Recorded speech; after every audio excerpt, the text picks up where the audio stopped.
News nation ने आपके सामने एग्जिट पोल प्रस्तुत किया। हम आपको बता रहे हैं क्या तस्वीर उभर कर आ सकती है 23 तारीख को, लेकिन पत्रकारों का एग्जिट पोल अब आप देख रहे हैं न्यूज नेशन पर। आइए जरा एक छोटी सी व्याख्या अब जगदीश उपासने जी की करें और फिर उनसे वो 5 सवाल पूछेंगे कि आखिरकार किसकी बन सकती है सरकार। जगदीश उपासने भारतीय पत्रकारिता का बड़ा नाम है। 45 साल तक पत्रकारिता में वो देश के कई उतार चढ़ाव के गवाह हैं। 1974 में उन्होंने पत्रकारिता शुरू की। इसके बाद लंबे वक्त तक जनसत्ता के साथ काम किया। जगदीश उपासने जी, आपके हिसाब से किसे कितनी सीटें मिल रही हैं, एनडीए, यूपी और अन्य को?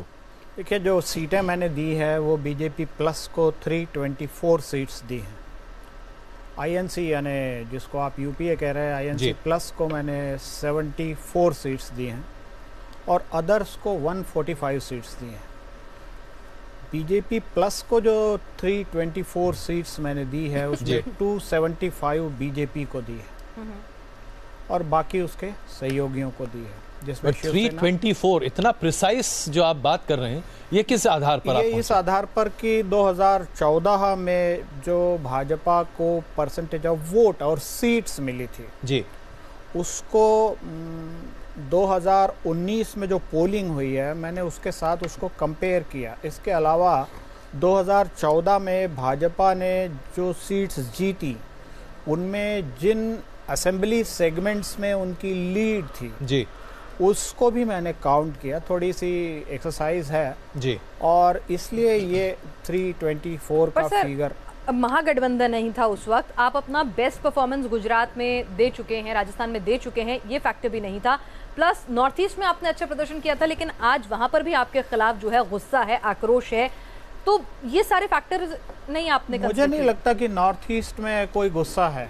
अगर आप देखें तो नॉर्थ ईस्ट में एनआरसी के खिलाफ एजीपी ने स्टैंड लिया था असम में, सरकार से वो अलग भी हुई थी, लेकिन अगर आप जहां तक मेरा कैलकुलेशन सही है, हो सकता है एजीपी कोई सीट न जीत पाए जो गठबंधन में मिली है। और अगर आप यूपी को इतना कम दे रहे हैं तो इसका मतलब कांग्रेस के 44 से भी कम हो जाएगी। कांग्रेस सर मैं आता हूँ एक सेकंड में, जरा रेणु जी से यहाँ पर बात करूँ। रेणु जी, आप तो 200 के आसपास बता रही थी, 274 यानी कि पूर्ण बहुमत की सरकार, फिर तो कुछ बचता ही नहीं है। नहीं, बहुत बहुत मुबारक हो आपको मोदी जी की सरकार। नहीं, मुझे मुबारक आपको भी होंगे,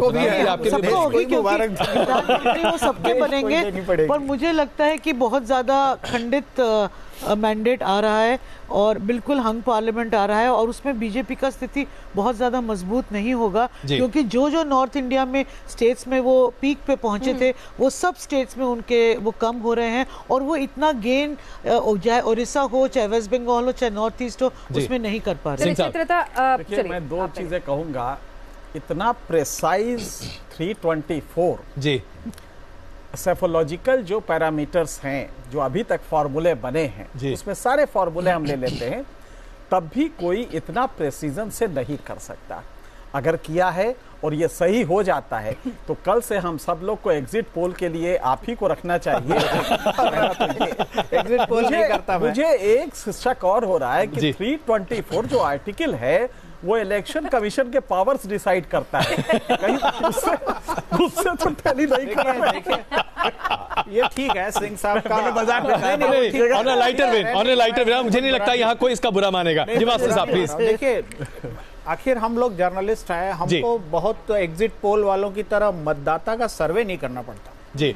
और जब से इलेक्शन शुरू होने के पहले से लगभग 3/4 भारत में घूम के आया। इलेक्शन के दौरान भी सारा हिंदी हार्टलैंड में घूम के आया और ये डाटा जब मैंने कंपेयर किया, जो लोगों से मेरी बात हुई है, उसके बाद मैंने ये सीट प्रोजेक्शन निकाला। हिंदी हार्टलैंड में मध्य प्रदेश, राजस्थान आपने अभी हारा है 3-4 महीने पहले। हाँ, अभी आप देखेंगे कि वो जीत रहे हैं, तो वही अभी आप देखेंगे कि जीत रहे हैं। देखिए, जब आप एक फेक नैरेटिव खड़ा करके आप जीत कर आ गए, फेक नैरेटिव मैं क्यों कह रहा हूँ उसका रीजन है, जिस मंदसौर में 6 किसान पुलिस की गोली से मारे गए, उस मंदसौर में भाजपा असेंबली की सीटें जीती, अभी लोकसभा की सीट भी जीतेगी। यानी आपके हिसाब से कृषि के क्षेत्र में जो तबाही आज मची हुई है उसका कोई मायने नहीं है, ये सब बेकार है। कृषि के क्षेत्र की तबाही की बातें, अब अगर आप कृषि के क्षेत्र में जो स्थिति अभी है जी और अगर आप यूपीए से कंपेयर करें, आपने विदर्भ को इतना बड़ा एक पैकेज दिया था, कलावती का केस आपने पार्लियामेंट में उछाला था उस समय। अगर आप जो एनआरसी का अगर आप डाटा भी देख लें किसानों की मौत का, तो आप एकदम से बढ़ा हुआ डाटा है क्या? आपको कोई बेस तो होना चाहिए। आपने कहा और लगातार एक सभाओं में कांग्रेस के नेता कहते रहे कि किसान डिस्ट्रेस में आज से नहीं है, किसान डिस्ट्रेस में पिछले 25-30 बल्कि मैं कहूंगा 40 साल से है, क्योंकि मध्य प्रदेश जब से मार्केट इकोनॉमी को आपने इंट्रोड्यूस किया, आपने किसान को खारिज कर दिया।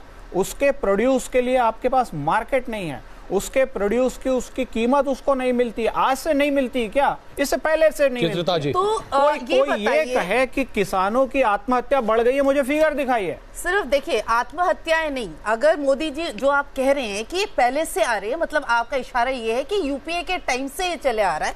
मैं भी मानती हूँ, उससे भी पहले से मैं मानती हूँ, पर ये चीज बताइए मेरे को, मोदी जी जब प्रधानमंत्री बने उन्होंने क्या प्रॉमिस किया था? उन्होंने कहा था मैं किसानों का जो वो डबल कर दूंगा। हाँ, मगर ये नहीं कहा था कि 5 साल में डबल कर दूंगा। नहीं, 5 साल में मतलब एक मिनट 5 साल के लिए ही उनको मैंडेट मिला था, उनको एक बार में 10 साल का मैंडेट नहीं मिला था सर। अरे भाई, उनके प्रोड्यूस बेचने के लिए नेशनल ऑनलाइन मार्केट खोला है, आपके स्टेट्स ने नहीं उसमें शामिल हुए। कांग्रेस रूल स्टेट्स, मध्य प्रदेश में किसानों की आत्महत्या, बीजेपी रूल स्टेट सारे शामिल हुए हैं। देखिए ऑनलाइन प्रोड्यूस बेच सकती है, किसान आज मंडी में ले जाने के लिए बाध्य नहीं है, उन्होंने बना दिया है, लेकिन उसमें कांग्रेस रूल स्टेट्स नहीं गए। सर मैं आपकी बात, क्या किसान वाकई में बेच पा रहा है? फसल फेंकता है, कितने टन सड़क पे प्याज, आलू, टमाटर फसल बिकती हुई निकल आती है। कोल्ड स्टोरेज कहाँ बने? नहीं बने। आप किसान आत्महत्या की बात करें, मध्य प्रदेश के आंकड़े जरा वायदे करेंगे,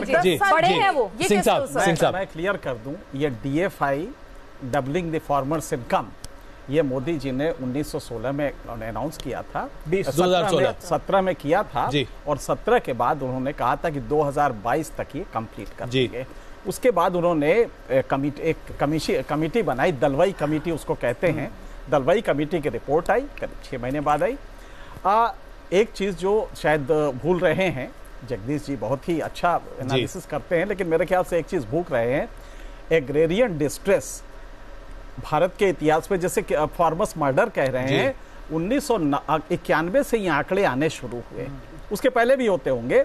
ये ह्यूमन डेवलपमेंट इंडेक्स के साथ ही ये भी आंकड़े आने शुरू हुए कि फार्मर्स कितने कर रहे हैं। इस देश में पिछले 29 सालों में हर 35 मिनट पे एक किसान आत्महत्या, हर 37 मिनट पे एक किसान आत्महत्या करता है, और हर रोज 2055 किसान खेती छोड़ रहा है, और ये लगातार 29 साल से हो रहा है।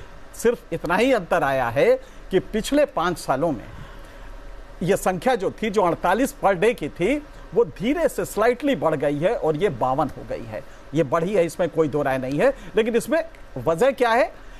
एग्रीकल्चर प्रोड्यूस की कीमत ये पहली बार 15 साल में लोएस्ट रहा है, इसलिए कि एक्सपोर्ट आपका ब्लॉक हो गया है। ये फैक्ट है, इसलिए इसको थोड़ा करेक्ट कर लिया जाए तो ठीक रहेगा। और डीएफआई में अभी भी डबलिंग फार्मर इनकम में अभी भी इनकम बढ़ना तो छोड़ दीजिए, कम हुआ है। अब चैलेंज अगर मोदी जी आते हैं तो ये है कि क्या अगले 3 साल आपके पास बचे हैं, क्या ये संभव हो पाएगा? चलिए हम इस पर भी चर्चा अभी जारी रखेंगे, लेकिन अगला जो हमने बड़ा सवाल रखा था वो ये कि चुनाव में किन मुद्दों पर तरजीह ज्यादा दी गई है प्रतिशत के आधार पर। तो राष्ट्रवाद, अर्थव्यवस्था, कृषि, जातीय समीकरण, नेताओं के चेहरे और ध्रुवीकरण। वासनी साहब, मैंने राष्ट्रवाद को 70% वजन दिया है जी। चेहरों पर मैं सिर्फ 10% वजन दे रहा हूं, क्योंकि एक चेहरे के अलावा और कोई चेहरा ऐसा नहीं था कि जिस पर आपको वोट मिल जाते।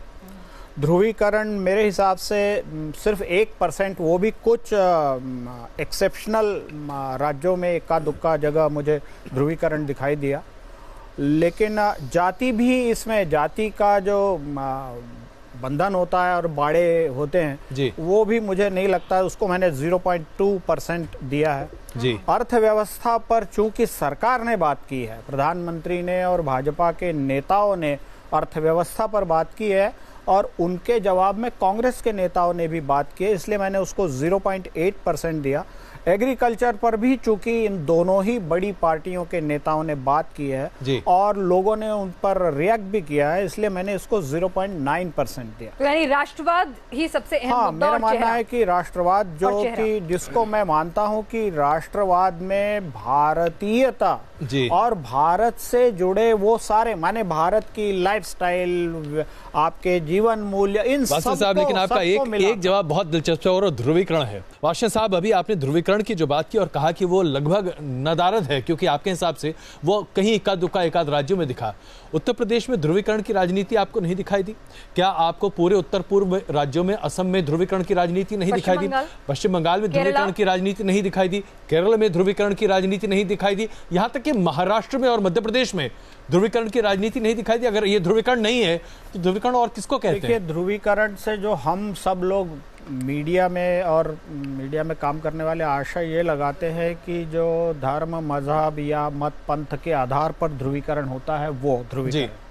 मैंने भी वही अर्थ लगाया है। और पश्चिम बंगाल के भी सारे इलाकों में नहीं, कुछ इलाकों में, कुछ बॉर्डर वाले संसदीय क्षेत्रों में और बिहार से लगे कुछ क्षेत्रों में, वैसे ही इधर उत्तर बिहार के बंगाल से लगे कुछ क्षेत्रों में, और पाकिस्तान में पटाखे दगेंगे, न जाने क्या क्या, अभी अली बनाम बजरंग बली, ये सब तमाम नारे ध्रुवीकरण नहीं है तो और क्या है? नहीं है, ये तो चुनावी भाषणों के हिस्से हैं।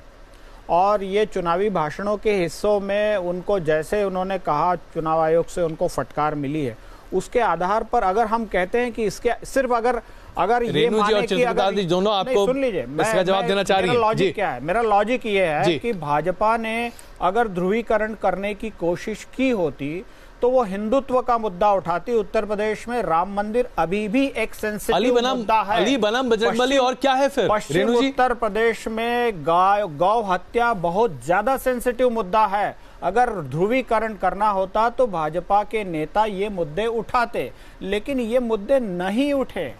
तो अब की बार किसकी सरकार में एग्जिट पोल तो इशारा कर रहे हैं कि एक बार फिर मोदी सरकार, लेकिन क्या देश के दिग्गज पत्रकार भी इस राय से इत्तेफाक रखते हैं और उनके नंबर तक अगर वो पहुंचे हैं तो किस आधार और किन मुद्दों को उन्होंने अपना बेस बनाकर उस नंबर को एनडीए, यूपीए या अदर्स को दिया है? और इसी कड़ी में अब वक्त आ गया है वरिष्ठ पत्रकार एनके सिंह जी जो हैं उनकी राय जानने का, लेकिन उससे पहले उनका तारुफ। देश में किसी भी राजनीतिक मुद्दे पर एनके सिंह की प्रतिक्रिया काफी अहम हो जाती है, क्योंकि 40 साल में इन्होंने देश में कई उतार चढ़ाव देखे हैं। 1979 में एनके सिंह ने पत्रकारिता में कदम रखा। ईटीवी की शुरुआत में इन्होंने अहम रोल निभाया। राजनीतिक संपादक के रूप में एनके सिंह का कार्यकाल काफी लंबे समय तक का रहा है। एनके सिंह साहब, तो पहला सवाल जो हम आपके सामने रख रहे हैं, किस पार्टी को कितनी सीटें, एनडीए, यूपीए, अन्य? आप दोनों ने नरेंद्र मोदी जी का भी और राहुल गांधी का भी दोनों ने इंटरव्यू किया है। मैंने नरेंद्र मोदी जी का नहीं किया था, मतलब, दीपक और अपिनाश नहीं, दोनों को मिला के मैं कह रहा हूँ। इसके बाद भी आपको ये क्वेश्चन अगर सॉल्व नहीं हुआ तो हम लोगों से कैसे सॉल्व होगा? खैर, अब ये कहना है तो इसलिए कह रहा हूँ। बहरहाल एक चीज बताइए, आप यक्ष प्रश्न खड़ा कर देंगे तो कोई भी टेलीविजन एंकर उसका जवाब नहीं दे सकता। जी देखिए, बड़ी सीधी सी बात है कि इस पूरे उसमें डिसर्नेबल वेव ये होता कैसे है कि 2014 में साफ दिखाई दे रहा था कि एक वर्ड क्रिएट हुआ था, शून्यता क्रिएट हुई थी पॉलिटिकल, और उसी को एक इंडिविजुअल या एक पार्टी फिल कर रही है। 14 में अन्ना हजारे के आंदोलन के बाद का एंगर था जनता का, करप्शन के खिलाफ एक कलेक्टिव कॉन्शियसनेस डेवलप हुआ था। उसको एक मोदी नाम का शख्स आता है बीजेपी में, और बीजेपी का संघ का अपना कैडर स्ट्रक्चर, उन्होंने उसको एक हवा दी और मोदी उस वर्ड को फिल करने में बेहद कामयाब रहे। वो डिसर्नेबल लहर के रूप में साफ साफ दिखाई दी। आज जो काउंटर था, उस तरह का कोई नाराजगी उस लेवल का नहीं था जो कि 2014 में कोई अन्ना हजारे का आंदोलन इस बार हुआ नहीं था। तो लिहाजा मोदी के खिलाफ कोई इस तरह का कलेक्टिव कॉन्शियसनेस को चेंज करने वाला अपोजिशन की यूनिटी या इश्यूज लेके वो सामने नहीं आए। उदाहरण के लिए कैजुअलनेस देखिए कि प्रियंका को कम से कम 6 महीने पहले लाना चाहिए।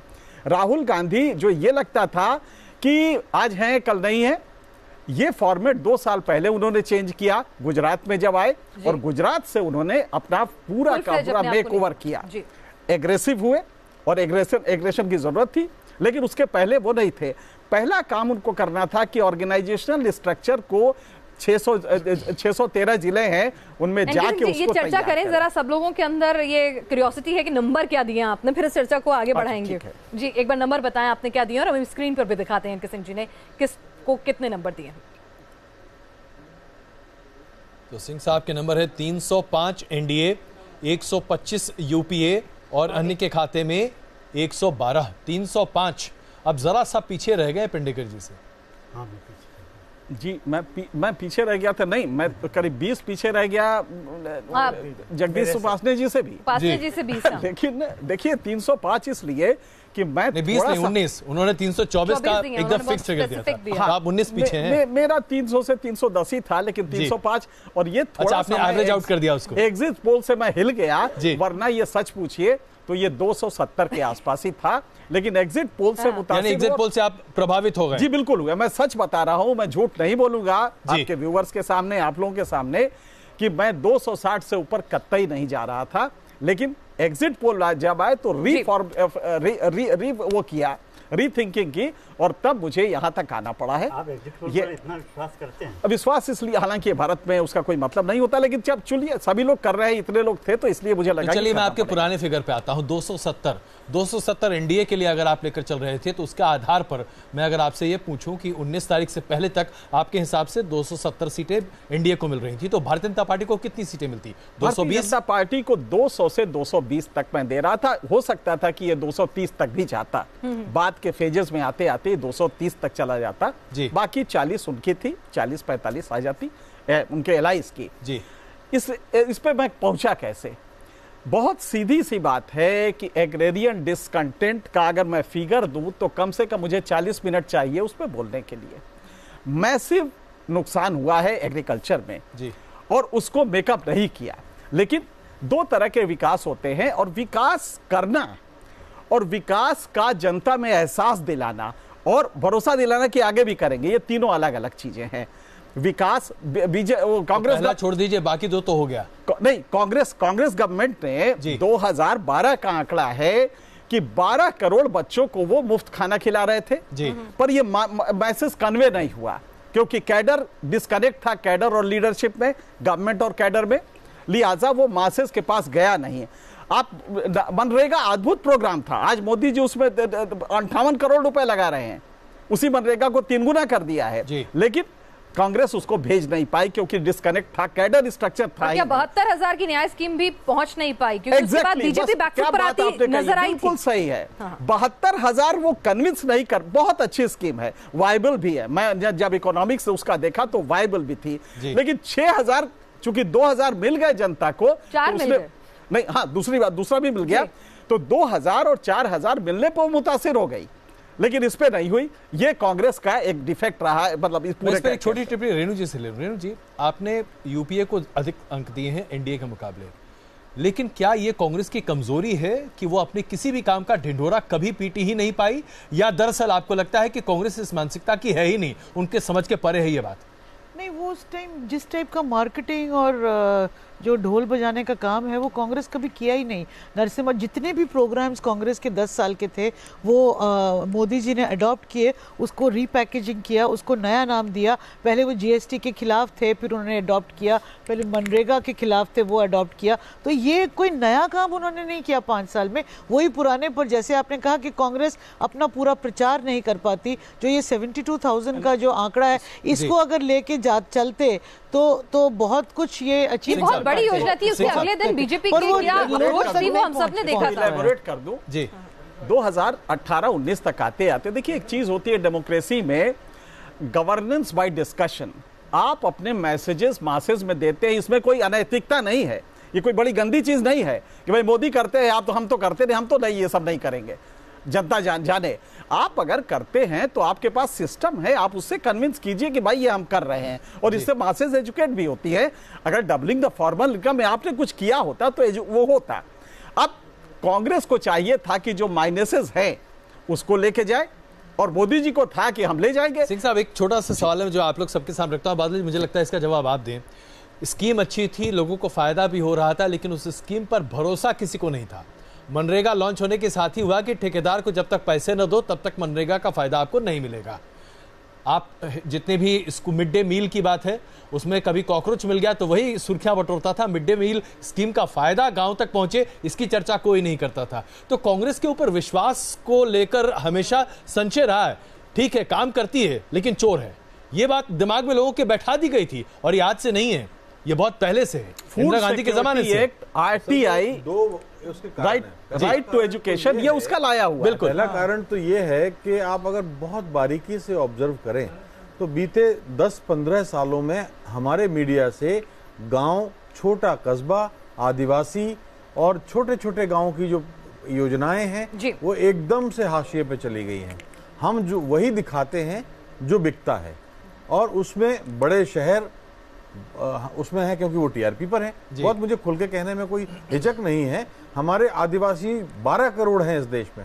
आप बताइए 12 करोड़ आदिवासियों पर प्रतिदिन कितना कवरेज हमारे पास होता है। जिस दिन मिड डे मील में चूहा मिल जाता है, कॉकरोच मिल जाता है, सांप मिल जाता है, छिपकली मिल जाती है, वो तो आप जैसे अखबारों में बॉक्स आइटम होता था, या हमारे यहाँ खबर बन के दिख जाती है, कोई स्ट्रिंगर फीड भेज देता है और वो दिखा देते हैं। लेकिन उसकी सक्सेस स्टोरीज कितनी है, कितने घरों में जिंदगियां बदल गई हैं, कितने बच्चों का वजन बढ़ गया है आंगनबाड़ी कार्यक्रम के, वो हमने कभी नहीं दिखाया। इसका अर्थ ये नहीं है कि हम सरकार की कोई प्रचार तंत्र का हिस्सा बन जाना चाहते हैं। लेकिन वही नरेंद्र मोदी अपनी योजनाओं का प्रचार करवाना जानते हैं कि वो किस तरह से अपना पूरा, उसका एक फॉर्मूला ये है उनका, काम मत कर, काम का जिक्र कर, और जिक्र भी मत कर, जिक्र की फिक्र कर। जितना काम हुआ नहीं है उससे ज्यादा दिखाओ, और जितना दिखाओ नहीं उससे कहीं ज्यादा प्रचारित करो। मैं अभी एक ओपिनियन पोल और ये करने वाली एजेंसी के और एक डायरेक्टर से मेरी मुलाकात हुई। उन्होंने, वो कोई मोदी समर्थक नहीं बल्कि कांग्रेस के समर्थक है, उन्होंने कहा कि आपके लोगों ने, वो ऐसे ही मुझसे बात करते हैं, आपके लोगों ने एक काम तो किया, यानी मोदी सरकार ने, कि हर गाँव में मोदी की कोई ना कोई स्कीम पहुंची हुई है, कोई ना कोई स्कीम, किसी न किसी स्कीम का लाभ हर गांव को मिला है, चाहे वो शौचालय हो, चाहे वो प्रधानमंत्री ग्रामीण सड़क हो, चाहे वो जनधन हो, चाहे वो 50, उन्होंने गिनाए, ये मैं जो गिना रहा हूँ, जितने मेरे को याद आए अभी उतने गिनाए, उन्होंने तो लंबी लिस्ट गिनाए। उन्होंने कहा हर गांव में कोई न कोई 10, 20, 50 लोग मिले, हाँ मुझे फायदा हुआ। ये जो वोट बैंक बना है ये भाजपा का वोट बैंक नहीं है, इसीलिए मोदी सीना ठोक के कहते हैं कि वो सभाओं में कहते रहे ये वोट मेरा है। मुझे ब्रेक लेना है जी। अब देखिए, जहां तक वो, चूंकि मेरा नंबर था तो मुझसे आप सवाल बहुत सारे करेंगे, मैं पहले ही बता दूं जी। विकास दो तरह के होते हैं। एक होता है आज के दौर में डायरेक्ट डिलीवरी मोड में आप चले जाते हैं, सीधे कैश ट्रांसफर करते हैं, और उसकी सुविधा इसलिए है कि अकाउंट्स खुल गए हैं। तो मोदी जी इसके एक्सपर्ट है। लिहाजा उज्ज्वला योजना में आपने मटेरियल डिलीवर किया और बाकी 2000 रुपया आपने सीधे कैश में भेज दिया, अकाउंट आपके पास था। कांग्रेस को के जमाने में ये सब होता नहीं था, इसलिए दिक्कत थी। अब जो इंफ्रास्ट्रक्चरल डेवलपमेंट होता है उसमें जेस्टेशन पीरियड 10 साल 5 साल होता है। जैसे एक सिंचाई परियोजना है, इसमें 10 साल लगेंगे, एक सरकार से हो ही नहीं सकता, दूसरा चाहिए ही। तभी तो मोदी सरकार भी कहती है कि दो टर्म दीजिए, 2 टर्म दीजिए। बिल्कुल सही कहा है, और शायद जनता ने ये बड़ा अच्छा आपने ये कहा। अब उसमें देखिए कि एक पावर प्रोजेक्ट है, इसमें जेस्टेशन 7 साल, और शायद जनता वही मोदी जी के कामकाज का सही से आकलन करने के लिए उन्हें वो 10 साल देना भी चाहती है, इसीलिए आपका नंबर जो है 300 के पार पहुंच रहा है। सिंह साहब, हमने आपके साथ यह सवाल पूछा था कि चुनाव में किन मुद्दों को तरजीह दी जाए और प्रतिशत के आधार पर, राष्ट्रवाद, अर्थव्यवस्था, कृषि, जातीय समीकरण, नेताओं के चेहरे और ध्रुवीकरण, इसके ऊपर आपका क्या जवाब रहा?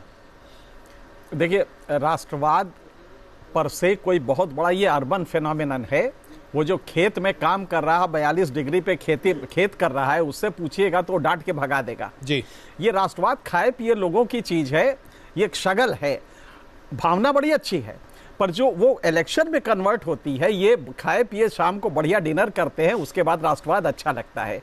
वरना प्याज की कीमत जब वो सवेरे मंडी जाता है तो राष्ट्रवाद नहीं, वो प्याज की कीमत देखता है। और आप ताजुब करेंगे कि लासल गांव में जी, नासिक में लासल गांव में एक किसान ने जब उसने प्याज का कोट किया तो 724 रुपए उन्होंने मोदी जी को वो कर दिया, मनी ऑर्डर कर दिया, कहा कि साहब ये हमारी पूरी कमाई डिफरेंस है, इसे आप राष्ट्र के नाम लगा दीजिए।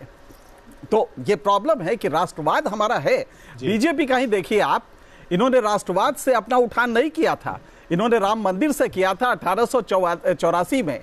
ये विश्व हिंदू परिषद ने राम मंदिर का आंदोलन, राष्ट्रवाद का आंदोलन नहीं शुरू किया था, ये ताजा डेवलप किया है और को टर्मिनस कर दिया इसको, राष्ट्रवाद को, राम को, हिंदुत्व को, इस सारे को को टर्मिनस कर दिया है। खैर ये एक आपके हिसाब से लेकिन जो हम युवा वोटर भी बड़ी तादाद में है, उसके लिए राष्ट्रवाद एक बड़ा मुद्दा है कि मोदी ने घुस के मारा है, क्योंकि हमारा एक पूरा शो चलता था उसमें युवा वर्ग बार बार ये कहता था। उसकी बड़ी अच्छी सिंपल सी थ्योरी है कि घर में घुस के मारा, ये सबको अच्छा लगे, हम सबको अच्छा लगेगा।